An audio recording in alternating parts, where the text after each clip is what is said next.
Hi guys, कैसे हैं आप लोग। स्वागत है आप सभी का आपके अपने यूट्यूब चैनल एनहांसर्स एकेडमी में और मैं ब्रिजेश कुमार यादव। आज हम डिस्कस करने वाले हैं एक बहुत ही अच्छा सा टॉपिक और आपने थंबनेल में देख ही लिया होगा, अरिथमेटिक प्रोग्रेशन एपी। ठीक है, तो हम आज शुरू करने वाले हैं एपी, वो भी बहुत ही बेसिक से, बहुत ही स्टार्टिंग से, मतलब आपको एकदम जीरो से शुरू करना है आज एपी। तो ये लेक्चर 1 है एपी का। आगे हम इसके और भी लेक्चर्स प्रोवाइड कराएंगे और उसमें और भी एडवांस लेवल तक हम उसका डिस्कशन करेंगे। तो आज ये हमारा पहला लेक्चर जो होगा बहुत ही बेसिक होगा, जिसमें हम बेसिक कॉन्सेप्ट्स क्या करेंगे, कवर करेंगे एपी का। तो आपको पता ही होगा कि एपी ना ही केवल एकेडमिक्स में आती है बल्कि ये आपके कॉम्पिटिटिव एग्जाम्स में भी इसका बहुत बड़ा रोल होता है। और एपी से डायरेक्ट क्वेश्चंस आते हैं, जैसे सम ऑफ एपी का कुछ पूछ लेगा कि मतलब एक सीक्वेंस दे देगा, पूछेगा फाइंड द सम, या फिर कोई एक ऐसा टर्म पूछ लेगा find the 31st term of this AP या फिर ऑफ दिस सीक्वेंस। तो इस तरह के क्वेश्चंस आपके एसएससी और बैंक और तमाम उन कॉम्पिटिटिव एग्जाम्स में भी आते हैं। 9th 10th 11th 12th जो भी आपके 9th में तो नहीं है, लेकिन 10th 11th 12th में आपके ये एपी एक मेजर रोल प्ले करता है। आपके बोर्ड एग्जाम्स में भी आते हैं इसके क्वेश्चंस।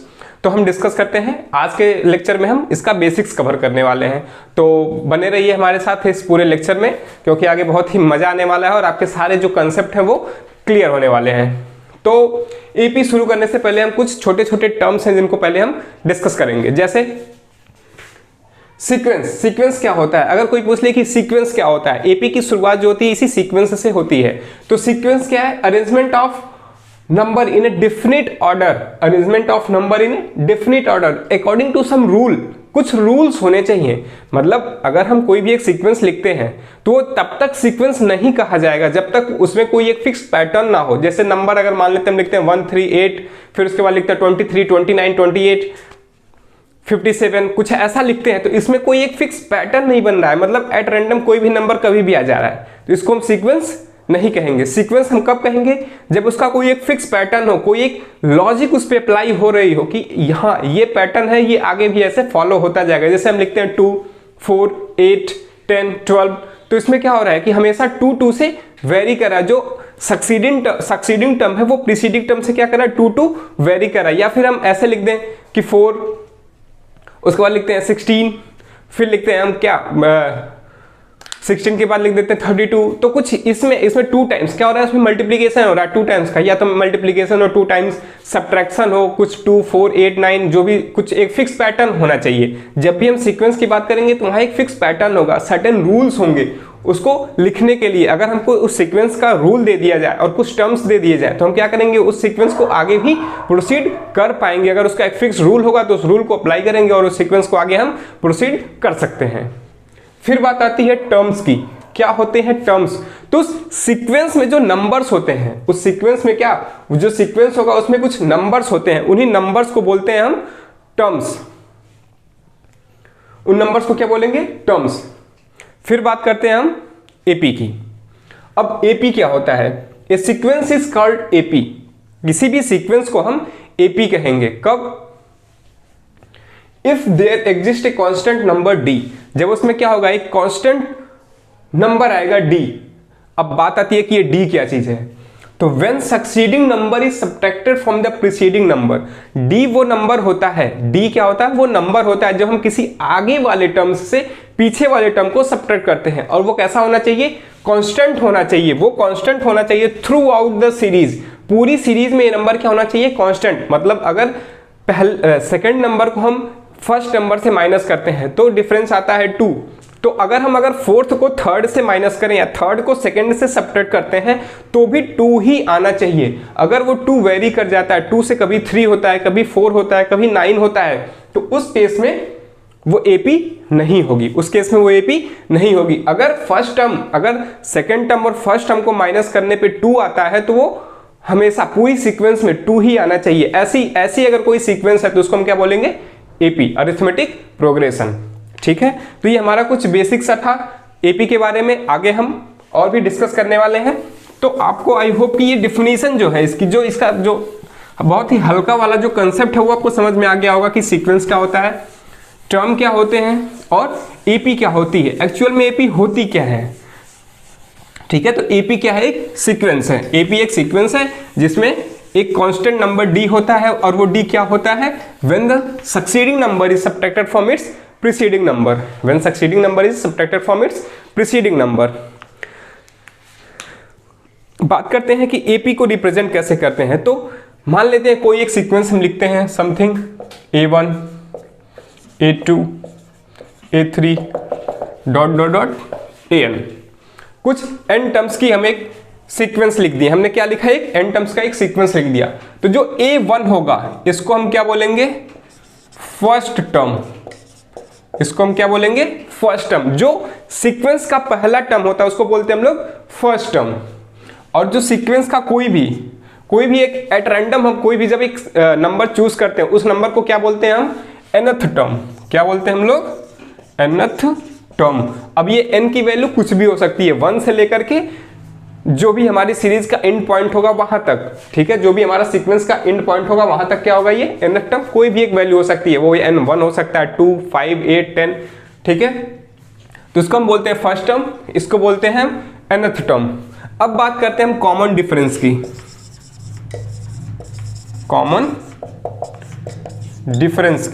डिफरेंस क्या है, तो हमने कहा कॉमन डिफरेंस क्या था, when succeeding number is differentiated, succeeding number is subtracted from its preceding number. तो सक्सीडिंग नंबर जैसे मान लेते हैं A3 को हमने सब्ट्रैक्ट किया इसके प्रीसीडिंग नंबर से A2, या फिर A2 subtracted from A1, A2 minus A1, और an सब्ट्रैक्ट करेंगे, an के जस्ट पहले वाला कौन सा टर्म होगा, तो an के जस्ट पहले वाला टर्म होगा हमारा an माइनस 1, an माइनस 1, एक पोजीशन पीछे, n से एक पीछे, n से एक पीछे, an माइनस 1, ठीक है, an माइनस 1। तो ये हमारी सीक्वेंस है। इस सीक्वेंस में जो हमारे टर्म्स होते हैं इसको फर्स्ट टर्म कहते हैं, nth टर्म। फिर हम बात करते हैं कॉमन डिफरेंस की, और ये कॉमन डिफरेंस जो होता है हमारा क्या होना चाहिए, एपी में कांस्टेंट। तो इन सब की वैल्यू किसके बराबर होगी, d के बराबर, स्मॉल d से रिप्रेजेंट करते हैं। कॉमन डिफरेंस को हम स्मॉल d से रिप्रेजेंट करते हैं, ठीक है। तो अब हम देखते हैं कि किसी एपी को कैसे लिखते हैं हम। किसी एपी को अगर हमें लिखना हो तो हम कैसे लिखेंगे। तो एपी भी हमारी एक सीक्वेंस है, उसको लिखने के लिए ज़्यादा कुछ उसमें टिपिकल है नहीं, जैसा हमने भी पहला लिखा वैसे ही हम एपी को भी लिखते हैं। तो एपी को मान लेते हैं जो हमारा फर्स्ट टर्म है A1, उसको हमने लिख दिया A। सेकेंड टर्म की बात करते हैं A2, तो A2 क्या होगा, अपने आगे वाले टर्म से कितना कम होगा, D के बराबर कम होगा। तो अपने आगे वाले टर्म से D के बराबर कम होगा।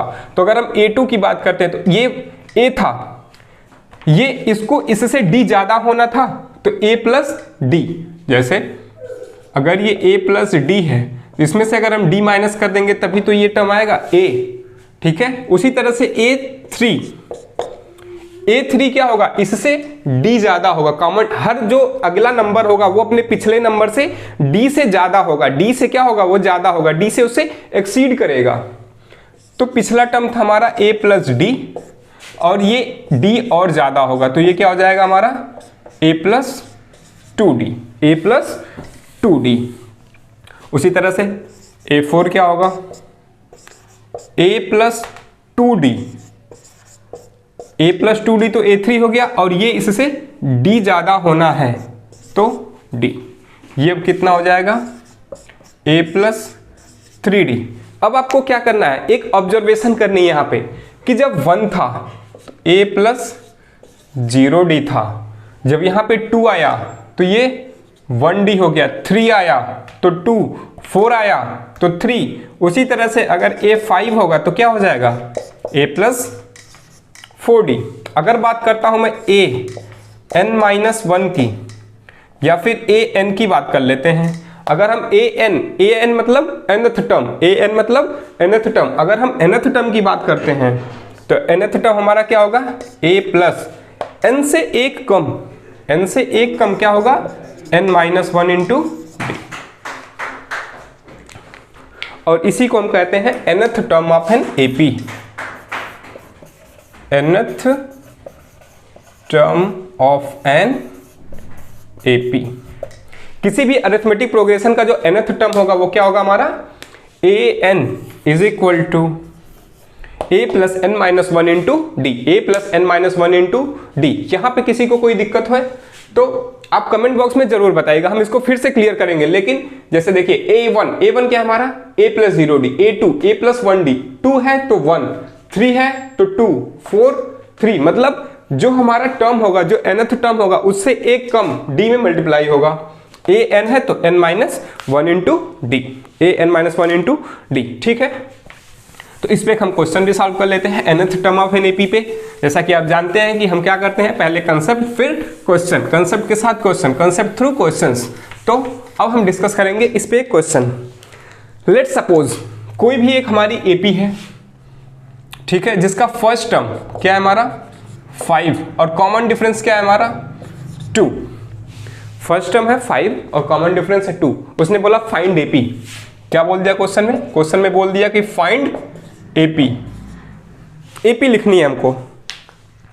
तो आपको तो पता ही है कि अगर ए 5 है, अगर हम बात करते हैं अपने एपी की सीरीज की, तो हमारी एपी की सीरीज कैसे निकल के आई है, a plus d, a plus 2d और a plus n minus one into d. Values को हम क्या करेंगे, इसमें पुट करेंगे, वैल्यूज को पुट करेंगे तो क्या आएगा हमारा 5, d2 है 5 plus 2, 5 plus 2 into 2 dot dot dot. n की वैल्यू उसने फिक्स नहीं की है, बोला है कि बस फाइंड करना है। तो n की वैल्यू nth टर्म हमको पता नहीं है, तो बस इसको यहीं पे ऐसे छोड़ देंगे। तो क्या आ जाएगी हमारी एपी 5, 5 प्लस 2 7, 2 2 जा 4 और 5 9। आगे का टर्म क्या हो जाएगा, देखो 2 2 से क्या कर रहा है, ये वेरी कर रहा है। तो आगे का टर्म अगर हमको लिखना होगा तो क्या करेंगे, हम 2 ऐड कर देंगे, 9 2 11 13 15 और ऐसे इन्फिनिटी तक जा सकते हैं हम। तो ये हमारा एक क्वेश्चन हो गया कि कैसे हम किसी भी एपी को लिखेंगे जब उसका फर्स्ट टर्म और कॉमन डिफरेंस दिया रहे, फर्स्ट टर्म और कॉमन डिफरेंस दिया रहे। तो हमको डायरेक्ट फार्मूला अप्लाई करना है और हमारा फार्मूला हमको पता है कि a n nth term of n AP is equal to a plus n minus one into d. जैसे क्या था फार्मूला हमारा nth टर्म का, a n is equal to a plus n minus one into d. अब आप यहाँ पे ध्यान से देखिए, हमारे पास क्या क्या है, 3 चीजें हैं, केवल 3 चीजें, और वो 3 चीजें क्या क्या है, ए ये हमारा फर्स्ट टर्म, ठीक है, n ये एक हमारा nth टर्म को रिप्रेजेंट करता है, nth टर्म, d क्या है हमारा कॉमन डिफरेंस, ठीक है, d हमारा क्या है कॉमन डिफरेंस। तो अब इन 3 चीजों में हमें कोई 2 चीज दी होगी, हमको एक फाइंड करना होगा। यही हमारा क्या है, हमारा nth टर्म, nth टर्म। अब जैसे अगर हम इस पे एक क्वेश्चन की बात करें, अगर हम एक क्वेश्चन ले लें, तो क्वेश्चन अगर मान लेते हैं हमारा कुछ इस तरह से है कि एक एपी दी हुई है, ठीक है, मान लेते हैं कि हमको एक क्वेश्चन दे दिया और क्वेश्चन में क्या बोला कि एक एपी दे दिया और पूछा उसने कि फाइंड द 31st टर्म। क्या बोला उसने क्वेश्चन में, क्वेश्चन में उन्होंने बोला कि find 31st term of AP.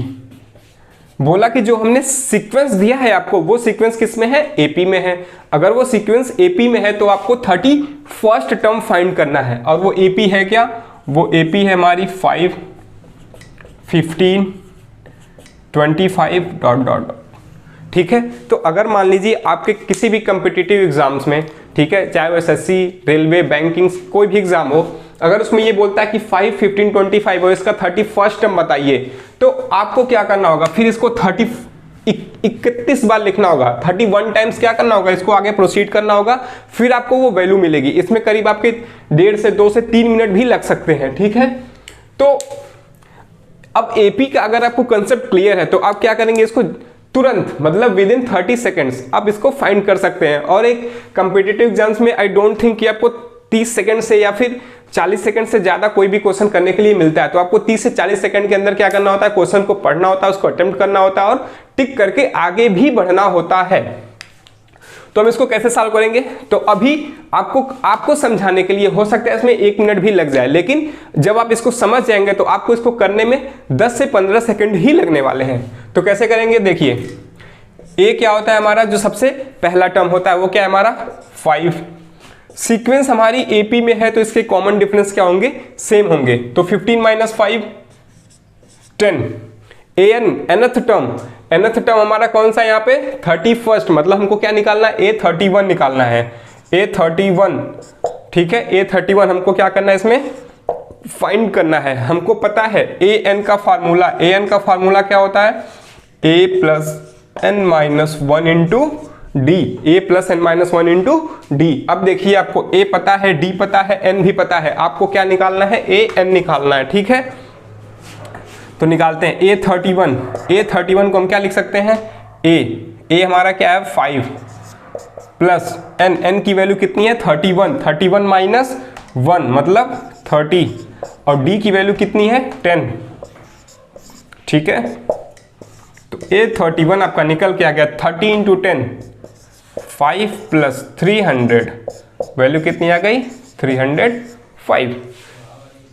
तो इतना आसान सा था, आपको 31st टर्म निकालना था, आपने 2 लाइन में निकाल लिया। अभी आपको 2 लाइन लगे हैं, बाद में जब आप खुद करेंगे तो 1 लाइन में निकलेगा और 10 सेकंड में आपके आंसर निकल जाएंगे, ठीक है। तो वहां भी आपके 20 सेकंड बचेंगे किसी और क्वेश्चंस में देने के लिए। तो आपको एपी का जब तक कंसेप्ट क्लियर नहीं होगा, आप एपी के क्वेश्चंस में ज्यादा टाइम लगाएंगे, ठीक है।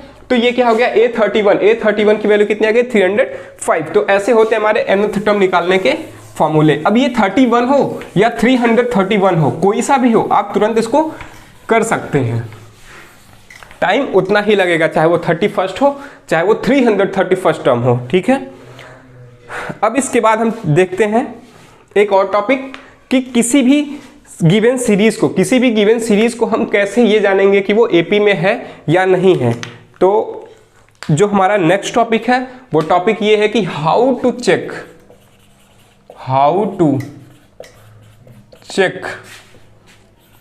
A sequence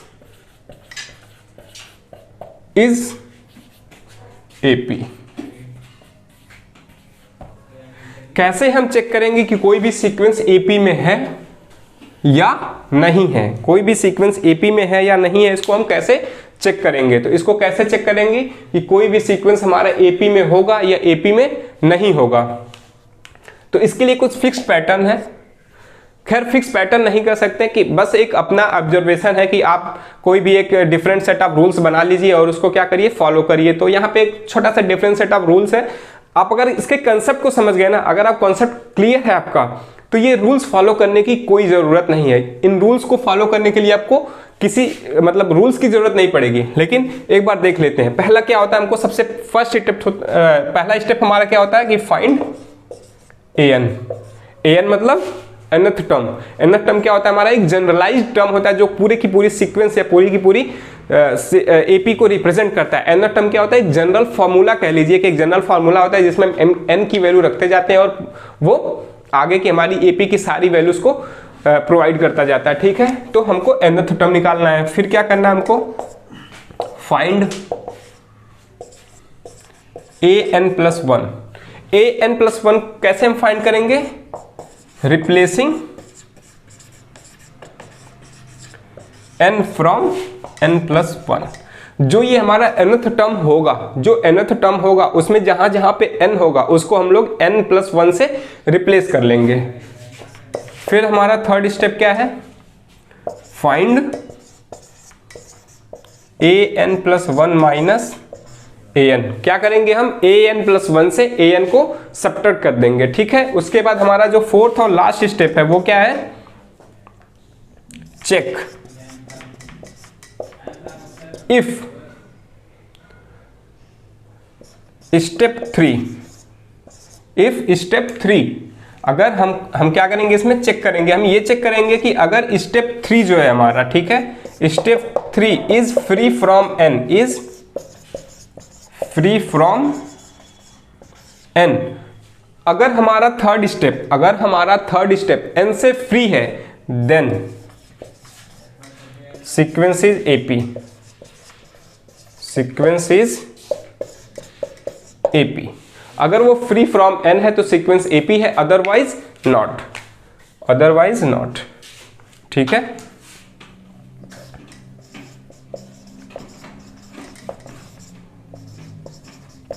otherwise not. अगर हमने माइनस किया an+1 को an से सब्ट्रैक्ट किया, तो अगर जो वैल्यू निकल के आती है सब्ट्रैक्शन के बाद, अगर उसमें n का टर्म नहीं आता है, अगर उसमें n का टर्म नहीं आता है, तो वो जो सीक्वेंस है हमारी वो AP में होगी, और अगर उसमें an का टर्म आता है तो वो सीक्वेंस AP में नहीं होगी।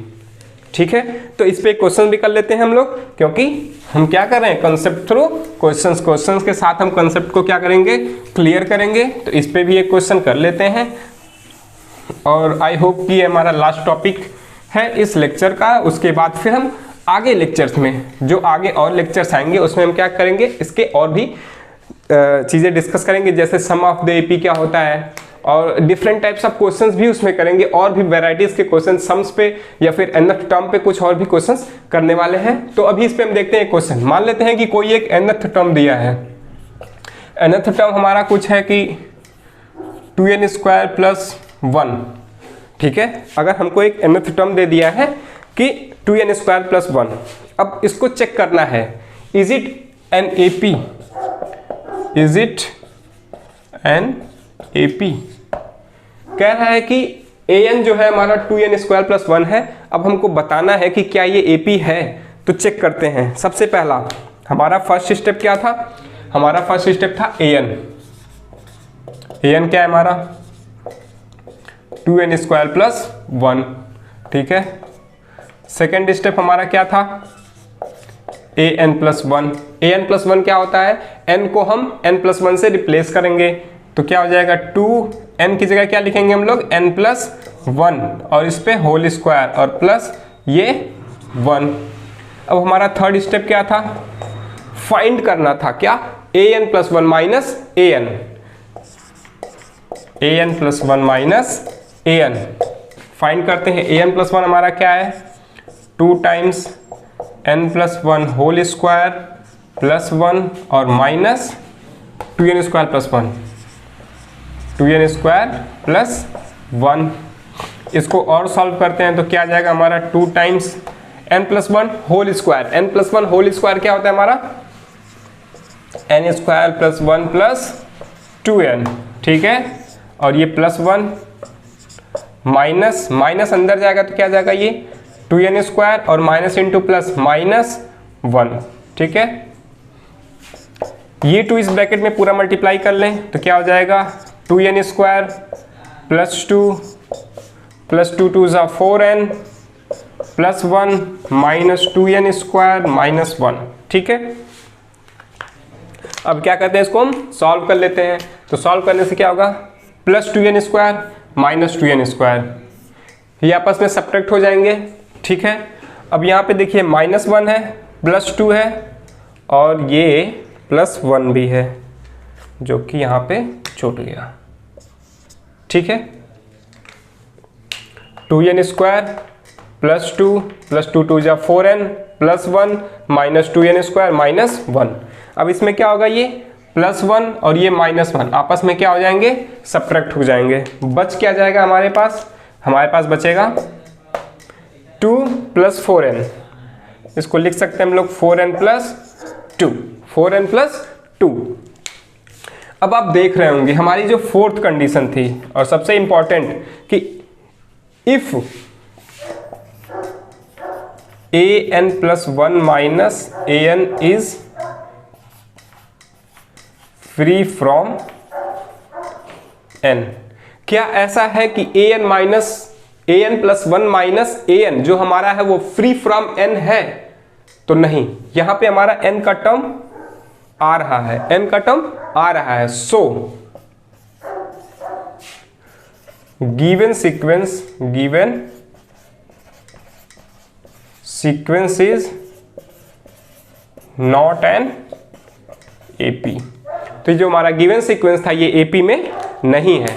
तो आई होप आपको ये वीडियो पसंद आई होगी, और आपको जो कंसेप्ट हमने समझाया वो समझ में आया होगा। आगे हम और भी इसके एडवांस कंसेप्ट को देखेंगे अगले लेक्चर में, और भी एडवांस कंसेप्ट हम इसमें डिस्कस करने वाले हैं, जिसमें हम सम डिस्कस करेंगे और different types of varieties of question भी डिस्कस करने वाले हैं।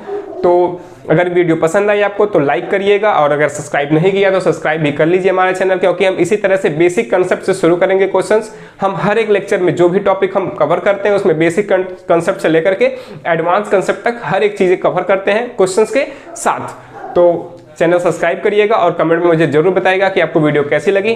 तब तक के लिए जय हिंद, वंदे मातरम।